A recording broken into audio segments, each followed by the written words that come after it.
Mga kabayan, kamusta po? Si Kamanong po ay nagbabalik po para po magkomento po sa inyo dito po sa Tambayan mga kabayan. Samahan niyo po inyong lingkod, mag-umpisa na po tayo. Mga kababayan, ito po, umpisahan po natin. Sinagot po ng palasyo yung sinabi po ng PDB Laban na ang issue po ng korupsyon ay nadadivert na po at nalilis na po. At nakikita naman po natin na nangyayari naman po dahil nga po, ano po ang pumuputok ngayong issue? Natatabunan na po ang korupsyon. Napunta na po sa impeachment sa West Philippine Sea o South China Sea at dito naman po sa ICC. At syempre po, pinasinungalingan po nila yung issue po ng ICC. Di po ba? At huwag din daw pong isisi sa tinatawag na bangag at bongit yung nangyari po sa dating Pangulong Duterte at dito po sa mga ini-issuehan na kasabwat daw po umano ni dating Pangulong Duterte. Yan, ipapaliwanag po at magsasalita po ang tinatawag pong tagapagsinungaling ng palasyo umano na tinatawag din pong garbage in, garbage out ng Vice President. Umpisahan na po natin ang tinatawag pong tagapagsinungaling umano ng palasyo. Ito na po. Ano po ang reaksyon ng palasyo sa sinabi ng PDP Laban over the weekend that the Marcos admin is quote-unquote enabling such derogation of our sovereignty and attempting to divert attention from the massive corruption scandal kaya naisama sila Senator De La Rosa and Senator Go as co-perpetrators in Duterte's ICC case? Unang-una po, bakit naman sasabihin na nagda-divert na naman ang attention? Hindi ito diversion dahil matagal na po ang kasong ito na nakasampa sa ICC. Hindi pa nga po si Pangulo Marcos Jr. ay naisampa na ito. So hindi po dapat ipahid sa ating Pangulo at sa gobyernong ito kung nagkaroon man po ng findings patungkol dyan ang ICC dahil wala naman pong impluensya ang ating gobyerno sa International Criminal Court. At kung sasabihin nila na diversion, unang-una, uulitin ko po ulit. Mismong si Mayor Magalong ang nagsabing meron siyang report patungkol dito at siya mismo ang nagalit sa mga generals habang sila may command conference. So even before, meron ng findings na mali ang ginawa sa EJK. So mas maganda po, bilang kayo'y taga-media, hanapin niyo po kay Mayor Magalong yung nasabi niyang report. Grabe mga tama. Iba talaga pagka tagapagsinungaling ka umano. Paano tumama po yung sinasabing EJK at wala raw po silang kakayahan mawawayan pagdating po sa ICC. Unbelievable. Ikaw nga naghatid eh. Iba kayo nga naghatid. Eroplano pa ng Pilipinas. At ang kino-question ng taong bayan, meron tayong korte, meron tayong judicial. Bakit hindi man lang dinala ang dating Pangulo na isa po siya abogado, isa siyang prosecutor at isa siyang dating Pangulo na hindi man lang pinagpaalam sa Korte ng Pilipinas? Unbelievable. Sino maniniwala sa inyo? Hindi po ba? Kaya nga tinatawag na garbage in, garbage out ng Vice President at tinatawag din po ng ating mga kababayan na tagapagsinungaling ng Malacanang umano. Bakit po? Totoo naman po nadadivert na po yung issue. Tama po yung sinasabi po ng PDB Laban, ng PDP Laban. Tama po Ang massive corruption, scandal na corruption, yung scandal na ginawa po nila na mahigit 3 taon na mga issue ng corruption, blood control, at napakarami pang issue, ginto, Maharlika Investment Fund, kamusta na yan? Hindi po ba yung ating PhilHealth, pati sa Lotto may issue, pati sa PDIC, GSIS, SSS, napakaraming issue ng pera. Hindi po ba? At sangdamukal po na ginagawang issue pati po sa budgeting. Hindi po ba ang GAA 2025 National Budget ay napakaraming issue. Kaya nga po ito sinasabi ng isang broadcaster, pakinggan po natin mga kababayan, pakinggan po natin sinasabi ng isang broadcaster sa radio station.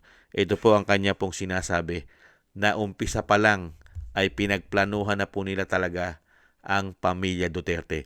Pinagplanuhan na po at gamit ang pera daw ng taong bayan sa pangunguna ni Tambaluslos na tinatawag na Vice President. Umpisa na po natin ito. Grabe po. mamatay. Ganong kaswapang. 4 na buwan pa lang nakakaupo itong administrasyon na ito. Isang kaibigan natin ang nag-tip sa akin, na buwisit na siya kasi nga ipinatawag yung kanilang grupo. Kasama siya para lamang pag-usapan ang mga campaign propaganda laban sa mga Duterte. Sabi niya, 4 months matapos manumpa black propaganda operation against Dutertes. Initial budget 400M. Demonyo, ang sabi niya, Oo, at kasama ako sa meeting. Ang goal, idikit ang Duterte sa mga balita sa Pogo, WPS, EJK, China, at pandemic corruption at iba pa. Yan. Yun ang kanilang goal. Sinasabi sino? Yes, mga tao ni Tambi. Abante Pilipinas! Who is Tambi? Di ba si Tambaluslos? Abante Pilipinas! Yun. Siyempre, hindi gagawa yan ng hakbang na hindi alam ni Baby. Sino si Baby?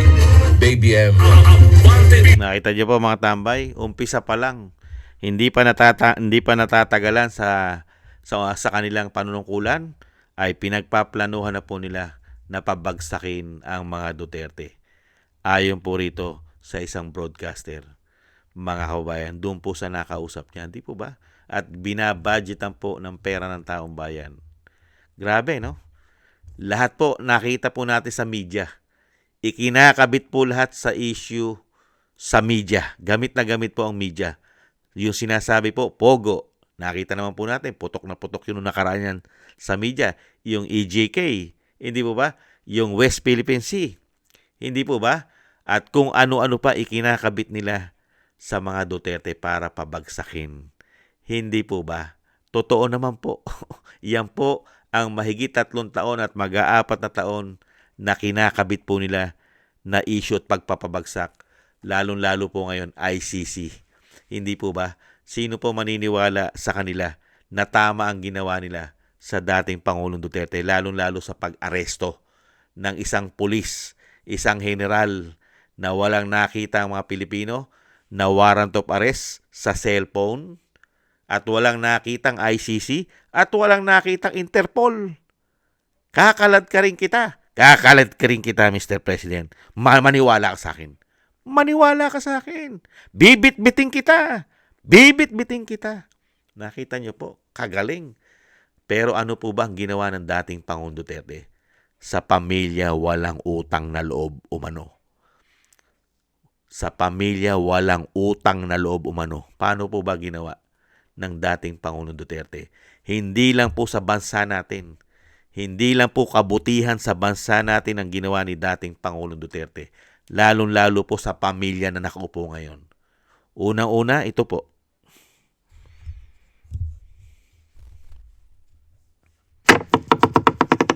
Papayag ka bang mailibing sa libingan ng mga bayani si dating Pangulong Marcos? Yes, definitely yes. Because it has divided the country until now.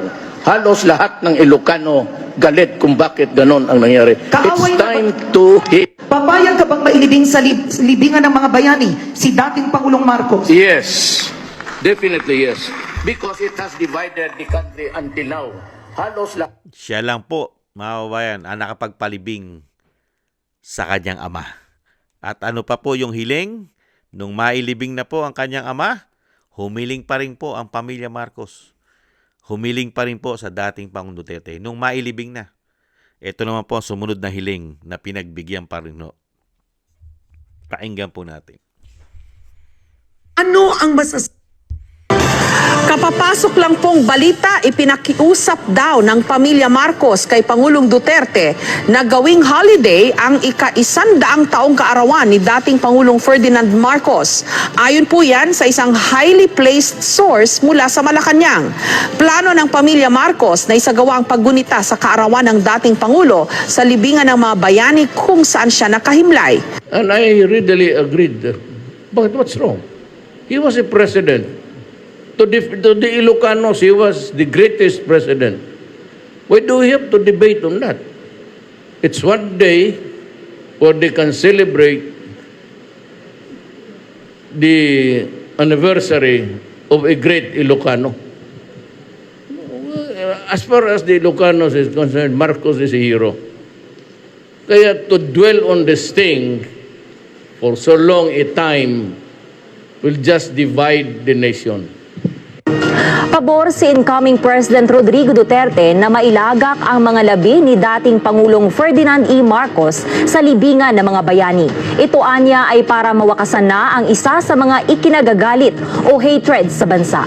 Paliwanag ni Duterte, papayagan niya ang paglibing kay Marcos sa libingan ng mga bayani hindi dahil isa itong bayani, kundi dahil dati itong sundalo. Ang isyu anya sa paglibing kay Marcos sa libingan ng mga bayani ay humati sa mga Pilipino. At sa tingin niya, sa desisyon niyang ito ay mabubura na niya ang isa sa mga dahilan ng hindi pagkakaintindihan ng marami. Ayon pa kay Duterte, maaaring ayusin sa lalong madaling panahon ang pagpapalibing kay Marcos sa nasabing himlayan. Pasalamat din kami kay Pangulong Duterte sa kanyang tuluyan at matibay na suporta sa karapatan nga ng aking ama na mailibing sa libingan ng mga bayani. A few years later. The arrest, what we did, the arrest that we did today was in compliance with our commitments to Interpol. It just so happened that that came from ICC. Pasalamat din kami kay Pangulong Duterte sa kanyang tuluyan at matibay na suporta.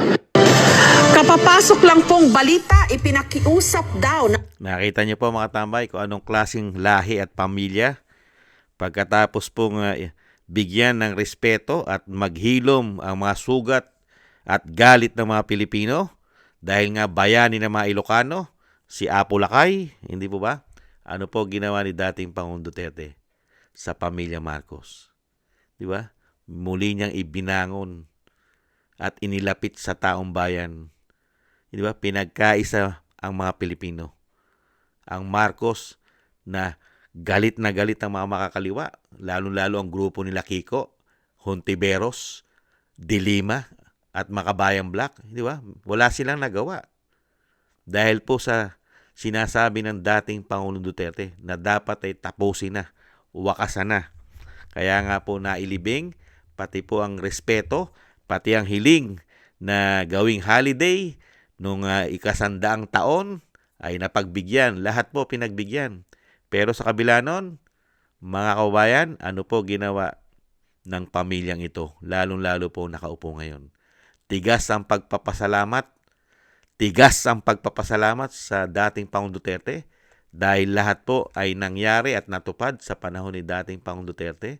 Ang kanyang ama, ang kanyang pamilya, ang kanyang ina na hinatulan sa Sandigang Bayan na makulong dahil po sa korupsyon, umano, pero hindi rin po naipakulong. Hindi po ba?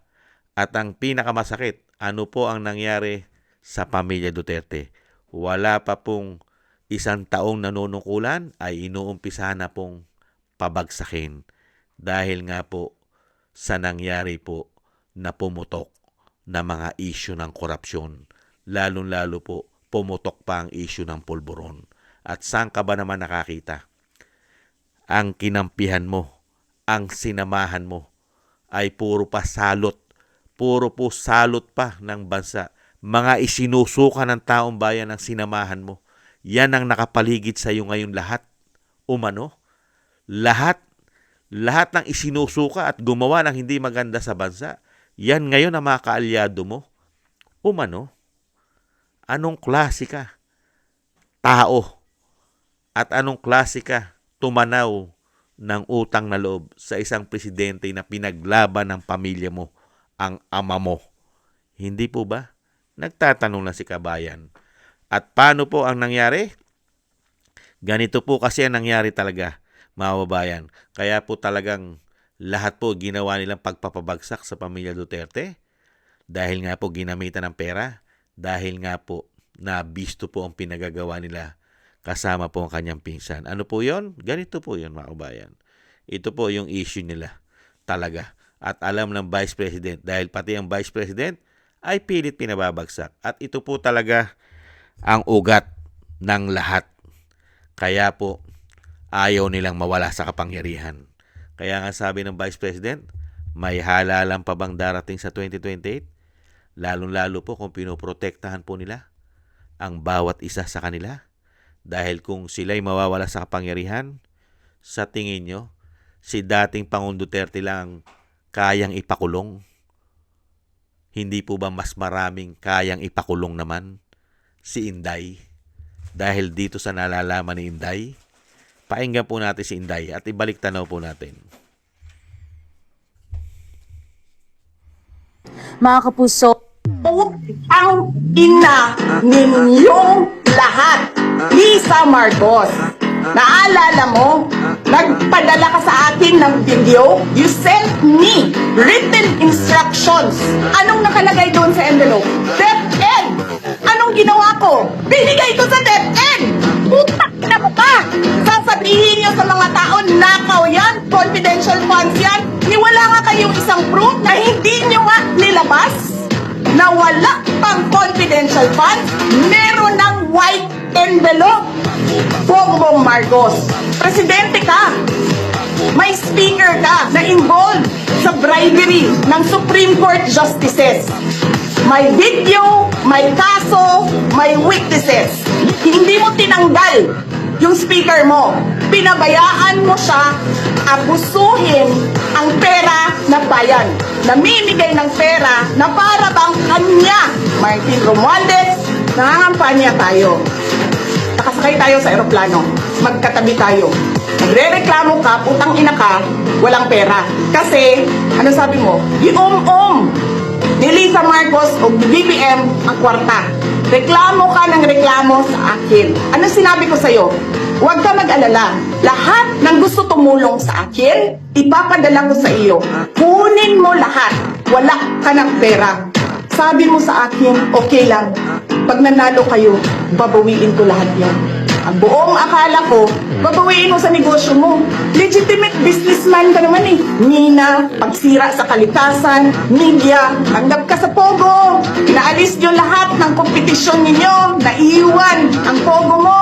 May nagsasabi pa, tumatanggap ka sa smuggling, sa droga, tapos kuha ka sa National Treasury. Akin ito, babawiin ko lahat.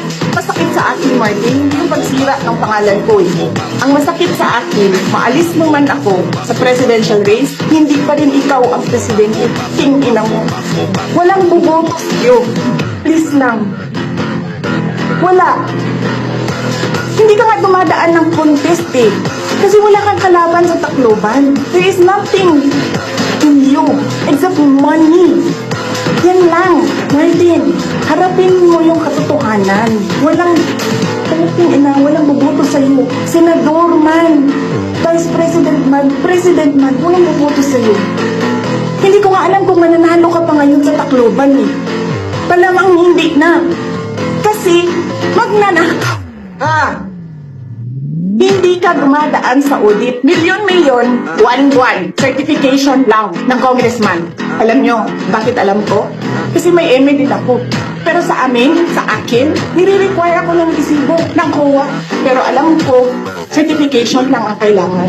Pero nagko-comply ako. Bigay nyo lahat ng resibo. Wala akong corruption case. Sinasabi ninyo, nawawala ang pera dahil may notice of disallowance. Ano ba ibig sabihin ng notice of disallowance doon? Kulang yung mga papel ninyo. Kasalanan ko ba yan? Galing sa field ang papel. Hindi naman ako ang gumagawa ng papel eh. Walang nag-audit sa inyo. Sino ang nag-audit ng confidential funds ng Office of the President? Wala. Huwag kang mag-alala ma'am sa security ko kasi may kinausap na ako na tao. Sinabi ko sa kanya, kapag pinatay ako, patayin mo si BBM, si Lisa. Yan po mga tambay. Totoo po yan. Wala pong nag-o-audit po sa kanila. Wala. At ganyan po katalamak at kagahaman sa pera at kapangyarihan nung makabalik po sa kapangyarihan. Yan po, tama-tama po lahat ang sinabi po ni Inday sa pamilyang ito. Nagbabribery pa sa Korte Suprema. Nanunuhol pa sa Korte Suprema. Maraming kaso. Pati po sa National Treasury natin, inuubos po ang pera. Kaya pala, napakaraming ginto ang nawala sa Central Bank. Tuni-tuniladang ginto ang nawala yata sa Central Bank. At lahat po ay pinagkaperahan daw nila. Hindi po ba? Pinagkaperahan po nila lahat. Hindi po ba? Pati po ang masasamang bisyo, pulburon. Pati ang pogo, may sariling pogo sila, umano. Hindi po ba? Smuggler, mga kababayan. Lahat po pinagkaperahan nila. Pati po ang mga minerals, yaman ng ating bansa. Sila rin po nakikinabang. Mga mining. Hindi po ba? Ganyan po katalamak ang pamilyang ito ayon sa Vice President. Kaya nga sinasabi ng Vice President, hindi ka talaga mananalo. Mapera ka lang. Wala kang kalaban sa Tacloban. Totoo naman. Dahil yung huling kalaban niya, disqualified. Wala siyang kalaban. Di po ba? Kaya nga lang pong nananatili ito. Dahil sabi rin po ng broadcaster, lahat kasi ay planado. Binayaran lahat, may pondo para po siraan ng pamilya Duterte. Gamit ang ICC, di ba? Confidential fund ng Vice President. At kung ano-ano pa, Pogo, EJK, nagkatotoo po lahat, mga kababayan. Kaya dito sa pamilya na ito, mga kababayan, kaya nga po naglagay sila ng tagapagsinungaling sa Malacanang, umano, para po lahat ay i-divert at pasinungalingan ng pasinungalingan. Katulad po ngayon, hindi lang po yung natuklasan ni Inday Sara ang pumutok. Hindi lang po yung natuklasan ni Vice President Inday Sara ang pumuputok. Pati po ang ginawa nilang iskandal, sindikatong korupsyon. Di po ba ang mga flood control? Di po ba? At halos lahat po involved. Mga kasabwat, mga kaalyado nila. Pati po ang mga men in uniform ay nagkakaroon din po na issue sa pera. Umano, billion-billion. Kaya nga po ang ating bansa talagang nakukubkub po ng napakasamang administrasyon. Umano. Hindi po ba? Panahon ni ERAP, waiting lang. Ngayon po, lahat po ay issue. Hindi lang po korupsyon, pati pulburon. Pero tahimik. Walang kibo. Diyan ka magtataka. Kaya nga'y sinasabi, busog na busog sa maleta. Pati yung tagapagsinungaling na minumura pa daw umano nung hindi pa siya yusik. At panay ang batikos sa mga Marcos. Pero ngayon, tagapagsinungaling na umano. Tagapagtanggol. Dahil po sa maleta yata at sa napakalaking budget ng PCO. Billion-billion yata ang budget niyan. Hindi po ba? Kaya nga po sinasabi ng PDP Laban, totoo po yun. Sa issue ng massive at sindikatong korupsyon, mga kababayan, saan po sila nakatutok? Saan? Mga kababayan, hindi po ba? Ayaw nilang tutukan ang massive korupsyon. At lahat po na sinasabi ni Bongit na tinatawag na bangag ay puro po kasinungalingan. Lahat po na sinabi niya ay walang natupad. Bakit po? Magpapasko kayo lahat sa kulungan. Maraming magpapasko sa kulungan. Natupad po ba? Wala kaming sisinuhin. Kahit sino ka pa, makukulong ka. May nakulong po ba maliban kay Bong Revilla? Puro po kalaban sa politikang tinututukan. Unbelievable, mga kababayan. Kaya nga po, bagay na bagay po yung sinasabi ng Vice President. Nung nakaraang Valentine's Day, sana daw po magkatuluyan na si Bongit na tinatawag na bangag ng kanyang ate. At tinatawag din po na tagapagsinungaling umano ay magkatuluyan na raw po. Hindi po ba? Yan po mga kababayan, ang totoo po, real talk po. ang katotohanan pong nangyayari sa ating bansa na nagkaroon po tayo ng Pangulo. Unang-una, walang utang na loob. Yung tao na tumulong sa pamilya niya, sa kanya, na siya po ay naluklok sa Malacanang dahil kay BP Sara. Pero ano po ang ginawa nila? Doon sa tumulong na magpalibing at bigyan ulit ng respeto ang kanyang ama, pinatapon, kidnapping pa umano. Walang respeto. Binigyan ng respeto yung tatay niya, pati holiday na hinihingi, binigay. Pero ang ibinigay na respeto naman po kay dating Pangulong Duterte, iba. Magkaiba. Yung respeto sa tatay niya, binigay 100%.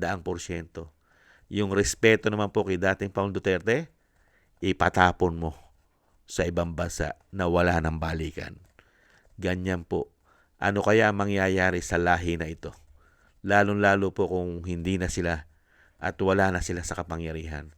Anong klase kaya ang lahi ang maipagmamalaki ni Bongbong Marcos sa mga Pilipino? Lalong-lalo po yung nag-iisip. May utak na para sa tama. Hindi po ba? Hindi po utak bangag at utak magnanakaw. Hindi po ba? Magkaiba po yun. Iba po kasi ang utak ng bangag umano at utak ng mga magnanakaw. Iba po utak niyan.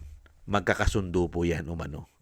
Pero yung mga matatalino at nag-iisip at meron pong pagmamahal sa pamilya, may pagmamahal sa Pilipino, may pagmamahal sa Pilipinas, iba po mag-isip yun. Sa tama po yun, mga kababayan. Muli po mga tambay, maraming salamat po sa ating lahat at maraming salamat po sa mga dasal po ninyo na tayong lahat po ay maingatan at ang pamilya Duterte at madugtungan pa po ang buhay at kalakasan ng dating Pangulo. Maraming salamat po sa mga dasal po ninyo, mga kababayan. At thank you rin po sa gusto po ng ating tambayang makabayan sa YouTube at TikTok. At ganoon din po sa ating mga subscribers at sa mga nagko-comment, like, share, and subscribe. Shoutout po sa inyo lahat. Mabuhay po kayo. Ingat po kayo. At thank you rin po sa mga nagbibigay po ng tulong at biyaya. Shoutout po kay Eric Hershio ng Canada, kay Tatay Nick ng Canada, kay Annie Jo, ako si Pilam, Balance Vision TV, Gayat Siena, Jesus Valdepena, Kingston ng Hong Kong, si Jake Yahut ng California, USA, Gina Ray ng Berlin, Germany, Julieta Silona ng Sydney, Australia, Baby Roman at Ate Isa ng Cagayan, si Jem Aris ng United Arab Emirates, Jovelyn Watanabe, Beichi Chiyoko, Norma Garcia, Michelle Yamaguchi, Rosalina, Wills Bubbles, Sharpel Villacorta, Chodorico Erguisa Jr., at si Nancy Lumampao. Maraming salamat po sa inyo mga kabayan. Ingatan nawa po kayo, lalo-lalo po sa inyo po mapagawa. Shoutout po sa inyo lahat. At syempre po, God bless you po. God bless you po sa atin lahat. God bless po sa inyo. At tis-tis lang po tayo. Bye-bye.